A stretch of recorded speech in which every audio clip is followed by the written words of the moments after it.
Hi ma'ams, ang bilis ng pangyayari. 6 days na kaagad si baby. Pero ito nga, i-share ko muna sa inyo kung ano nga ang nangyari sa akin na ready nang mag-ire. Pero ba't nga humantong bigla-bigla sa emergency CS? Sa sobrang pag-iingat ko nga sa aking pagbubuntis, nakalimutan ko na ding mag-mini vlog, mag-daily vlog. Bukod pa nga sa tinatamad na akong gumawa ng mga daily vlog ko. Masalamat na rin nga lang dahil yung kapatid ko ay may ilang mga clips na naiwan dito sa aking cellphone. Kaya heto, meron nga akong pang-upload at pang-share sa inyo sa mga nag-aabang sa akin na iilan. So anyways, nung nag-third trimester nga pala, 7 months yun, ay mas tinutukan ko nga ang aking pagbubuntis kasi syempre malapit na tayong umiri nun. Bigli na rin ang aking check-up dun sa pag-aanakan ko. Tapos dito sa aking OB ay ganun din. Dahil gusto ko talaga na maging normal nga ang aking panganganak. Kahit medyo risky na sa edad ko ngayon ang pagno-normal. Sa awa at blessing ng Lord ay ang findings naman ng OB ko, kahit dun sa aking pag-aanakan na lying in, ay kayang-kaya ko namang inormal. Bukod pa sa may kamahalan naman talaga ang CS, personally ayaw ko talaga magpa-CS. Kaya lahat ng dapat gawin para maging normal ang aking panganganak ay ginagawa ko at sinusunod ko talaga. So anyways, mabalik na nga tayo dito sa aking video. Bale, ito ay April 22, follow-up check-up ko nga nung time na yan. Tapos na rin ang eskwela ng mga bata kaya si Banining ay kasama na namin sa pagpapa-check-up. Yung last check-up ko nga pala dito sa aking OB ay April 5 before mag-Holy Week. Medyo mahaba na nga ang pila nung dumating kami doon sa aking OB. Kaya naman eto, inabutan na kami ng lunch.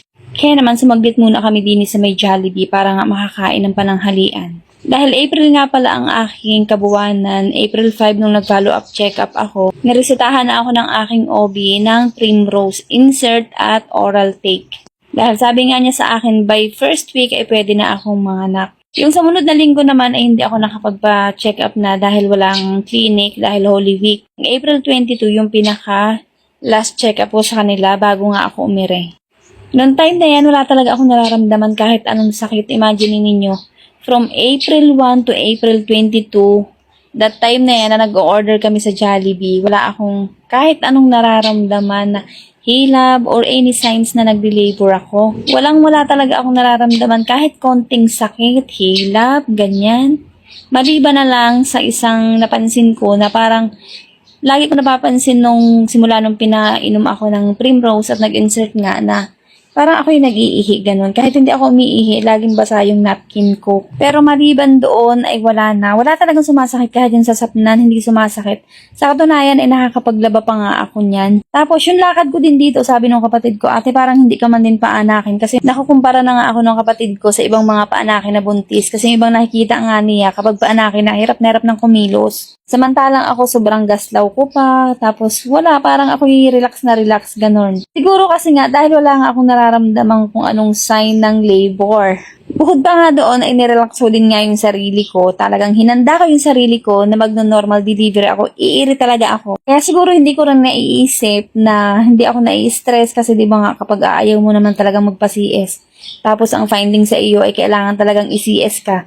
Doon siguro may stress na mararamdaman. Dahil nga ako doon sa midwife na magpapaanak sa akin sa lying in, normal talaga ang kanilang sinasabi. Even sa OB ko, yun din talaga ang sinasabi, magno-normal delivery nga ako. Okay na okay ang tayo ni baby, nakapwesto na.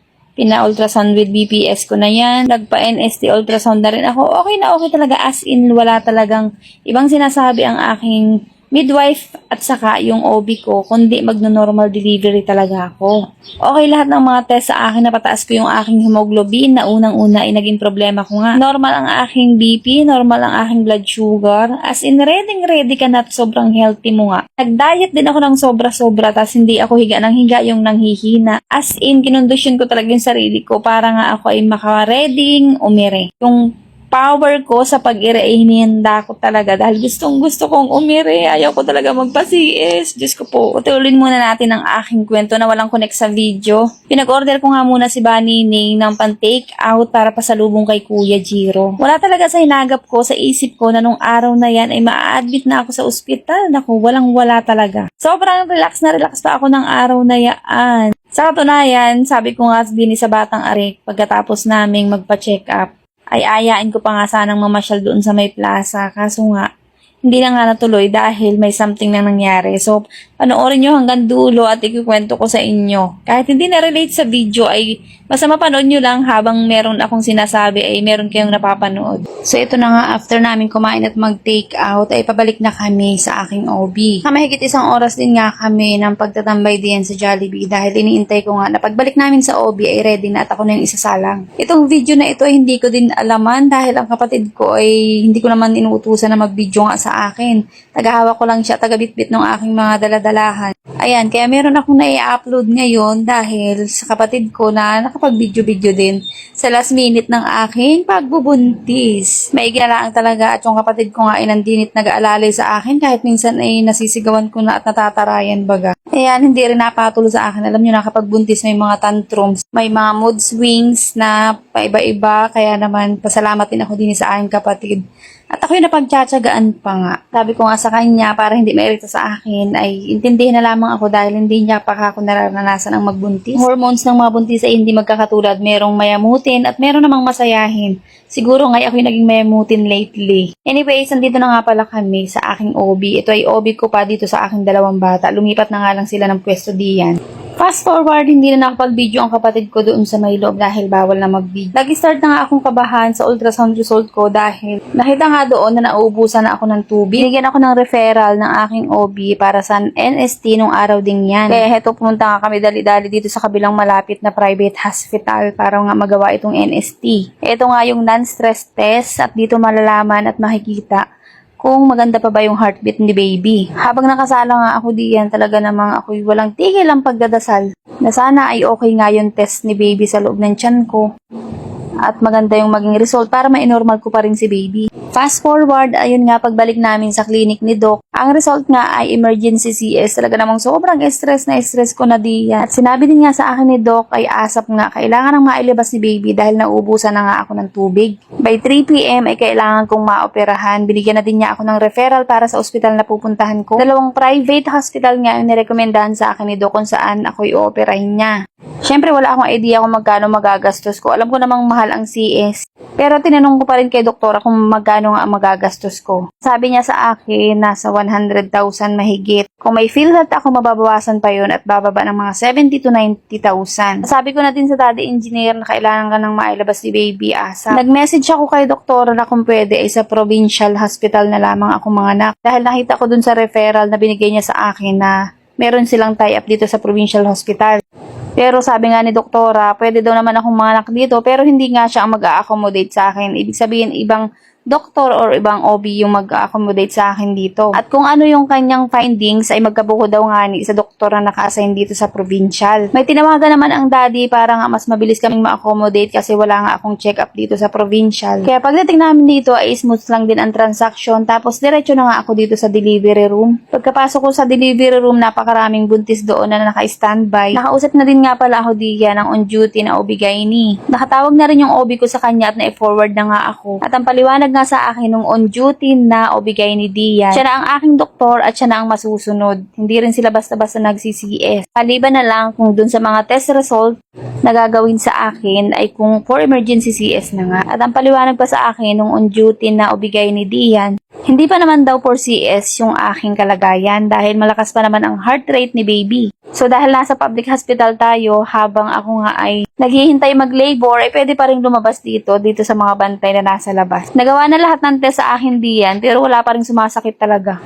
5 PM ng April 22 ako na-admit ng provincial hospital. Every 3 hours, ini-insertan ako ng 3 pieces na Primrose para sa pampanipis ng aking cervix. Nag-induce labor na nga ako dahil hindi pa rin talaga umihilab. Kinabukasan, 7 AM, pagkakain ko ng almusal. Pagkabalik ko nga sa labor room, ayun. Bigla na lang pumutok ang aking panubigan, sumasal na ang aking tiyan na sobrang sakit na sakit. Pero sobrang kapal pa rin nga ng cervix ko at malayo pa rin si baby. Parang nag-7 to 8 cm hanggang sa umabot na nga ng 9 cm, tinitiis ko talaga yung sakit. Dahil gusto ko talagang mailabas si baby ng normal. Inabot ako ng 3 oras sa labor room. Pinasok ako doon ay mga 8 AM. Sa loob ng 3 hours ko sa labor room, hindi talaga bumaba. Naku, sobrang sakit. Walang kasing sakit ang pagli-labor. Pero tinitiis ko talaga at dahil gusto kong mailabas si baby ng normal delivery. Until nag-decide na nga si doktora na ipa-emergency CS na ako. dahil ang heart rate ni baby ay humihina na. Lagyan na rin ako ng oxygen dahil sobrang kabado ko siguro at sobrang sakit na hindi talaga bumababa. 11 a.m. ay pinasok na ako sa operating room. Nagtiis man ako sa mahabang paglilabor para lang ma-normal delivery si baby Jairus. Si Doc na nga ang nag-decide na ako ay ma-emergency CS na para maging safe nga kaming dalawa ni baby. Sobrang thankful din ako dahil sa ginawang desisyon ni Doc.